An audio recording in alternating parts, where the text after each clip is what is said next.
ಭಾರತ ದೇಶ ಪ್ರಜೆಗಳಿಂದ ಪ್ರಜೆಗಳಿಗಾಗಿ ಪ್ರಜೆಗಳಿಗೋಸ್ಕರ ಇರ್ತಕ್ಕಂಥ ದೇಶ. ಪ್ರಜಾಪ್ರಭುತ್ವದ ಸರ್ಕಾರ ಸಂವಿಧಾನದ ಮೂಲಕನೇ ನಡಿಬೇಕು. ಇವತ್ತು ದೇಶದಲ್ಲಿ ಭಾರತ ದೇಶದ ಎಲ್ಲ ರಾಜ್ಯಗಳಲ್ಲಿ ಸರ್ಕಾರಗಳಾಗಬೇಕು ಅಂತಂದ್ರೆ ಅದು ಸಂವಿಧಾನ ಬೇಕೇ ಬೇಕು. ಸಂವಿಧಾನದಿಂದ ಮಾತ್ರ ಸಾಧ್ಯ.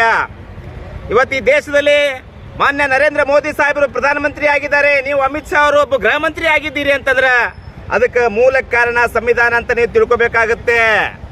ಯಾವ ಆ ಸಂವಿಧಾನದ ಪಿತಾಮಹ ಈ ದೇಶದ 85% ಜನಸಂಖ್ಯೆಯ ಶಕ್ತಿ ಡಾಕ್ಟರ್ ಬಾಬಾ ಸಾಹೇಬ್ ಅಂಬೇಡ್ಕರ್ ಅವರಿಗೆ ಏನ್ ಹೇಳ್ತೀರಿ ನೀವು ಅಸೆಂಬ್ಲಿ ಪಾರ್ಲಿಮೆಂಟ್ ನಲ್ಲಿ?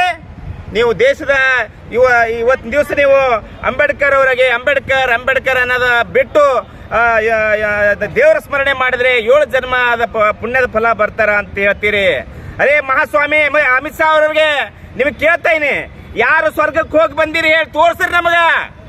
ನೀವೆಲ್ಲ ರಾಮ ಕೃಷ್ಣ ಅಂತ ಹೇಳಿ ಏನ್ ಜಪ ಮಾಡ್ತಿರಲ್ಲ, ನೀವು ಮಾಡಿದವ್ರು ಯಾರಾದ್ರು ನಾವು ಸ್ವರ್ಗದಿಂದ ಹೋಗಿ ಬಂದೀವಿ ನೋಡ್ರಿ ಅಂತ ತೋರ್ಸ್ರು ಒಬ್ಬರಿಗೆ ಈ ದೇಶದಲ್ಲಿ. ಅರೇ ಯಾರು ಇಲ್ಲ. ಸುಮ್ಮನೆ ನೀವು ಇವತ್ತಿನ ದಿವಸ ಹಿಂದಿನಿಂದ ಏನು ಮನುಸ್ಮೃತಿ ಇದೆ ಅದನ್ನು ಹೇರಾ ಪ್ರಯತ್ನ ಮಾಡ್ತೀರಿ. ಯಾವುದೇ ಕಾರಣಕ್ಕೂ ಇವತ್ತಿನ ದಿವಸ ಈ ದೇಶದಲ್ಲಿ ಮನುಸ್ಮೃತಿ ನಡೆಯಲ್ಲ. ಅದು ಈ ದೇಶದಲ್ಲಿ ನಡೆಯೋದು ಡಾಕ್ಟರ್ ಬಾಬಾ ಸಾಹೇಬ್ ಅಂಬೇಡ್ಕರ್ ರಚಿಸಿರ್ತಕ್ಕಂಥ ಸಂವಿಧಾನ ಮಾತ್ರ. ಇವತ್ತ ಏನು ಹೇಳಿಕೆ ನೀಡಿದಿರಿ ಅದನ್ನ ಇಡೀ ಕಲಬುರಗಿ ಜಿಲ್ಲಾ ನ್ಯಾಯವಾದಿಗಳ ಸಂಘದ ವತಿಯಿಂದ ನಾವು ಇವತ್ತಿನ ದಿವಸ ಅದನ್ನ ಖಂಡನೆ ಮಾಡ್ತಾ ಇದ್ದೀವಿ. ಮಾನ್ಯ ರಾಷ್ಟ್ರಪತಿಗಳು, ಗೌರವಾನ್ವಿತ ರಾಷ್ಟ್ರಪತಿಗಳಿಗೆ ನಾವು ಮನವಿ ಮಾಡ್ತಾ ಇದ್ದೀವಿ. ಇಂಥ ಒಂದು ವ್ಯಸನಿಯಾಗಿರ್ತಕ್ಕಂಥ ಅಮಿತ್ ಶಾ ಅವರಿಗೆ ಕೂಡಲೇ ಸಚಿವ ಸಂಪುಟದಿಂದ ಹೊರಗೆ ಹಾಕಬೇಕು, ಅವರ ಸದಸ್ಯತ್ವವನ್ನ ಅನರ್ಹಗೊಳಿಸಬೇಕು ಅಂತ ಆಗ್ರಹ ಮಾಡ್ತಾ ಇದ್ದೀವಿ. ಯಾವ ಕಾರಣಕ್ಕಾಗಿ ಇವತ್ತಿನ ದಿವಸ ನೀವು ಅವ್ರಿಗೆ ಇಟ್ಕೋತೀರಿ? ಅರೇ ನೀ ಅದೇ ಸರ್ಕಾರ ಅದೇ ಸಂವಿಧಾನದ ಅಡಿಯಲ್ಲೇ ನೀ ಗೃಹ ಮಂತ್ರಿ ಆಗಿದೆ.